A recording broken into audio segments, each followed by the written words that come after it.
Magandang araw sa inyong lahat. Ito yung ating pinag-aaralan ngayon. When should I walk with God? Tinalakay na natin ang letter A. Sabi rito sa letter A, in actual fact, our walk with the Lord need to be constant. Ano yung ibig sabihin ng constant? Nagpapatuloy, nananatili. Yung Joshua 1:8, day and night ang pag-meditate ng Word of God. Yung 1 Thessalonians chapter 5 verse 17, yung pag-pray ay without ceasing, hindi humihinto. Paano yun nangyayari? Kasi continuous yung mind mo na nasa isip mo yung Panginoon. Dinalakay na rin natin itong letter B doon sa naunang video na sabi rito, nevertheless, in our busy schedule of daily life, it is necessary for a Christian to set aside a definite time each day for devotional walk with the Lord. Kailangan meron kang iseset talaga na time para sa pagdi-devotion. Pagka wala kang sinet, hindi ka makakapag-devotion. Tingnan natin yung 1 and 2 ng letter B. Paano nila ginawa? Dito sa Book of Daniel, paano nila ginawa yan?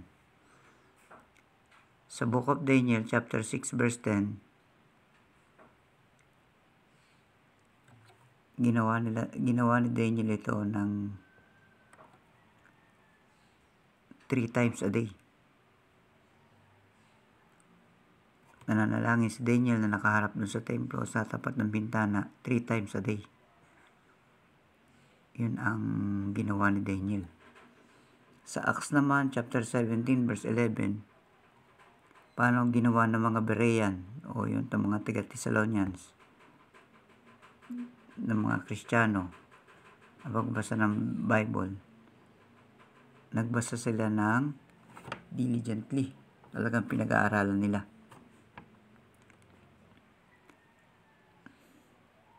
Dito na tayo sa number 3.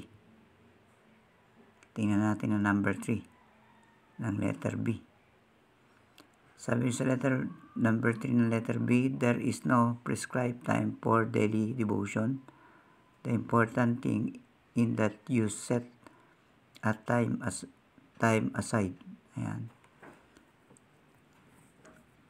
Yung mga unang mga verses ay may mga time sila na ibibigay para sa pag-devotion. Ano yung mga time na pwedeng iset aside? Maaaring early in the morning, o kaya naman ay sabi, it might be after the family has left home for the day. Yan. Kapag mga kasama mo sa bahay, wala na, tapos natira ka na lang sa bahay, pwede ka ring mag-devotion. Kung isa ka naman sa umalis, unahin mo yun sa morning. Sabi rito, doon sa tatlo, it may be during an undisturbed lunch break. Pakakain sa tanghalian, kung tahimik, minsan nag-siesta, pwede rin mag-devotion doon. It may be when a family have gone to bed. Yan.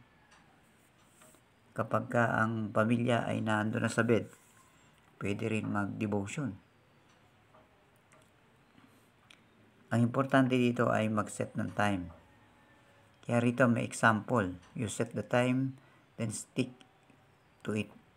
Sabi rito, having considered my family, my duties, and my usual activities in the light of God, clear command, I now promise the Lord that I will set aside the following time each day for the purpose of Bible study and prayer. Pag ikaw ay naglagay ng set time, tapos talagang pinagtibay mo yun. Parang ibig sabihin pinagtibay. Talagang iisipin mo, yun ay para sa Panginoon. Kaya nga rito merong parang promise. Pipirma mo tapos date. Depende dun sa time na ginawa mo.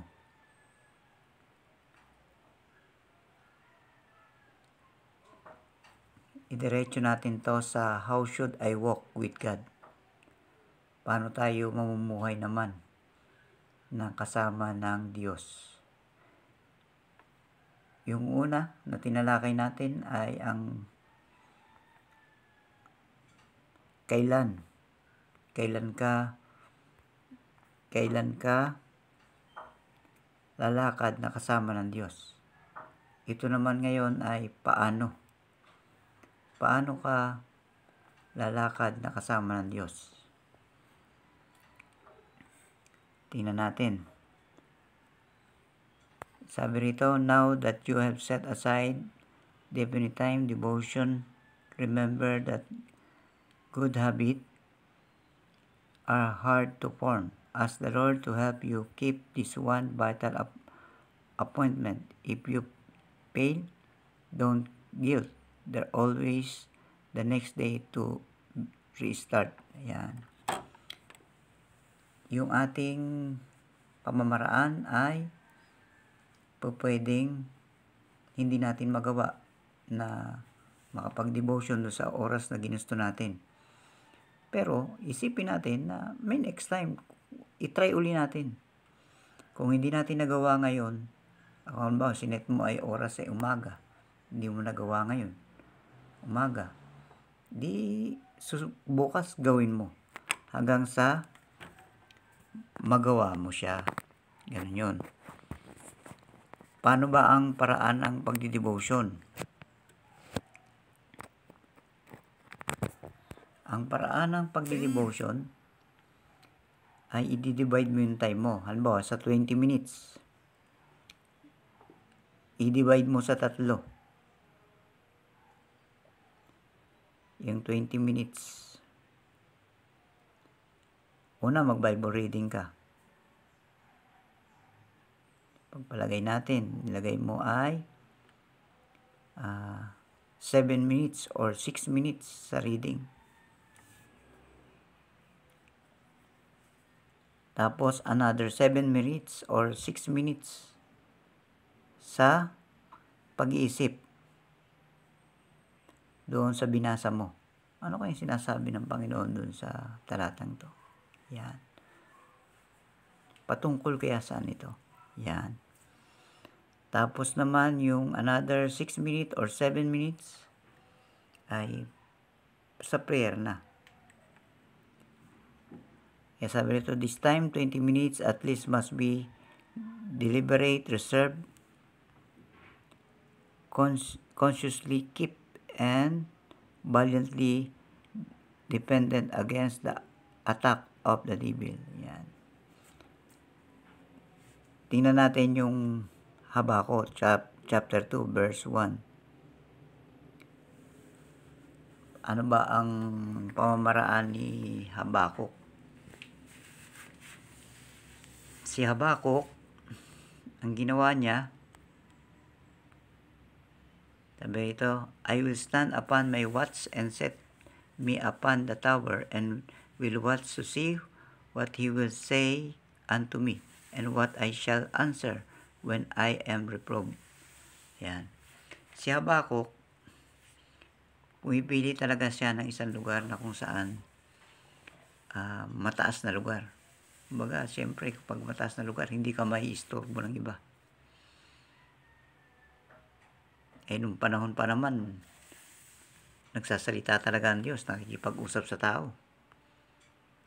Sa Tagalog, ng Habakuk, chapter 2, verse 1, ako'y tatayo sa aking bantayan at lalagay ako sa muog at tatanaw upang malaman ko kung ano ang kanyang sasalitain sa akin at kung ano ang aking isasagot tungkol sa aking daing. Yan.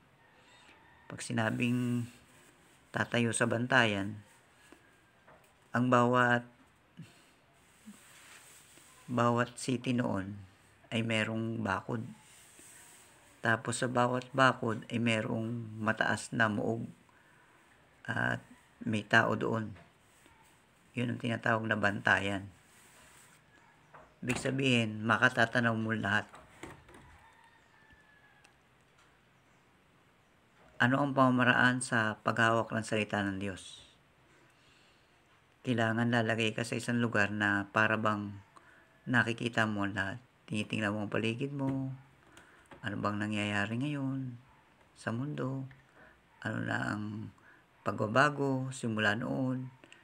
Tapos, habang nagdi-devotion ka o nagbabasa ka ng Biblia, ito ba ang binabasa ko ay may connection sa mga bagay-bagay na nangyayari?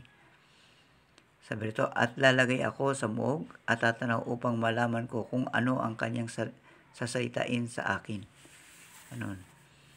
Para bang tinatanaw mo ang mga bagay sa paligid, tapos habang binabasa mo yung Biblia. At sa pagtingin mo sa kung anong nangyayari sa paligid habang binabasa mo yung Biblia, ay mararamdaman mo na ang Diyos ay nangungusap sa iyo. Halimbawa, nakita mo yung John 3:16 na gayon na lamang yung pag-ibig ng Diyos sa sanlibutan kaya binigay niya ang kanyang bugtong na anak upang ang sino mang sumampalataya huwag mapahamak kundi magkaroon ng buhay na walang hanggan. Pag ginamit mo tong style ni Habakuk, makikita mo ang mundo na nangangailangan ng Panginoong Hesukristo na siyang anak ng Diyos. Bakit? Kasi ang lahat ng maniwala sa Kanya may eternal life. Ang mga tao ay namamatay at walang eternal life. Pero sa Panginoong Hesus, ang pangako niya ay mayroong eternal life. At dahil doon, sabi, ang sumampalataya ay huwag mapahamak. Ibig sabihin, kailangan makilala nila ang Panginoong Hesus para maniwala sila. At kung titingnan mo naman ang sarili mo, pwede mong tanongin ang sarili mo na, ako ba ay naniniwala sa Panginoong Hesus? Yan. Kaya makikita mo na si Habakuk, talagang tinitingnan niya kung anong nangyayari. Pumipesto siya sa magandang lugar. Tayo, kahit nasa loob tayo ng bahay, ibig sabihin, maging aware ka. Kailangan, ang ibig sabihin lang nito, maging aware ka kung anong nangyayari sa paligid. Ngayon sa ating pag-uusap-usap, tanungin niyo ang bawat isa. Paano natin binabasa ang Biblia na mayroong pagiging awareness sa paligid o yung nakikita mo yung paligid habang binabasa mo yung Biblia. Nakikita mo yung sarili mo, nakikita mo yung paligid habang binabasa mo ang Biblia. Paano mo ginagawa? Hindi, ang pagbabasa kasi ng Biblia, pag binasa mo lang yan, para ka lang nagbasa ng isang mga sulat. Pero kung palalawakin mo ang isipin mo sa pagbabasa ng salita ng Diyos, makikita mo ang paligid kung ano ba ang nangyayari sa paligid. Katulad, example, yan Genesis chapter 1 verse 1. In the beginning, God created the heaven and the earth. Hindi lang binasa mo yung Genesis chapter 1 na nang pasimula, nilikha ng Diyos ang sanlibutan. Iginala mo yung isip mo. Inisip mo, ang Diyos ang lumikha ng sanlibutan. May mga bundok, may mga dagat, may mga bituin, may mga bagay pa ako na hindi alam sa nilikha niya. Ganon ang isang paraan ni Habakuk. Inilalagay niya ang sarili niya sa isang lugar na kung saan malawak ang kanyang makikita. Ganon din naman sa ating pagbabasa ng Biblia. Titingnan natin kung ano ba yung makikita natin sa ating paligid, ano ang makikita natin sa Panginoon doon sa binabasa natin. At ano ba ang makikita ko sa sarili ko base doon sa binabasa ko? Yung Genesis chapter 1 verse 1. In the beginning, God created the heaven and earth. Maiisip mo na ron, isa ako sa resulta ng pagkakalikha ng Diyos. O nilikha ako ng Panginoon. Ganon yung titingnan natin. Ngayon, tanungin natin ang bawat isa. Paano mo ginagawa yun? Na tinitingnan mo ang paligid, ang sarili mo, ang Diyos, habang nagbabasa ng Biblia. Okay, yan na muna ang ating pag-aaralan ngayon. Sa ating pag-aaral ng Biblia, sa ating pagkapatuloy dito sa lesson natin na daily walk, ay napag-aralan natin yung nakalipas, yung when should I walk with God? Kailan tayo lalakad na kasama ng Diyos? Ang napag-aralan natin ay kumbaga without ceasing sa prayer. Ganon din naman sa pag-aaral ng salita ng Diyos, meditation, day and night. Ganon din naman. Doon naman sa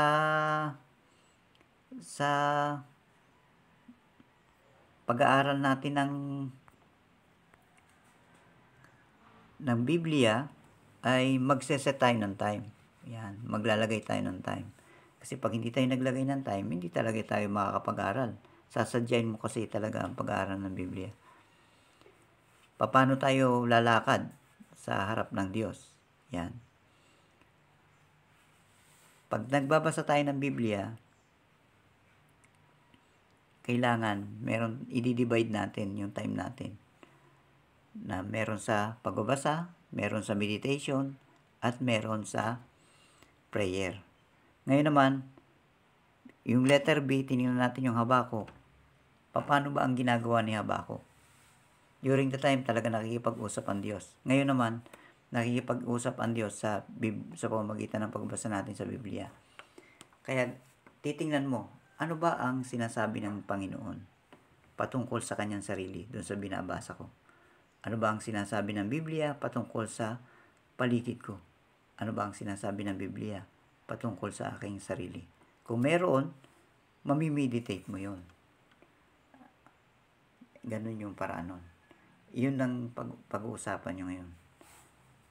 Na paano mo ginagawa yun. At magkaroon kayo ng mga conversation patungkol doon. Okay, magandang araw sa inyong lahat. At next time ay itutuloy natin yung ating pag-aaral dito naman sa Some Rule for Bible Study. Yan. Okay, bye-bye muna sa ngayon.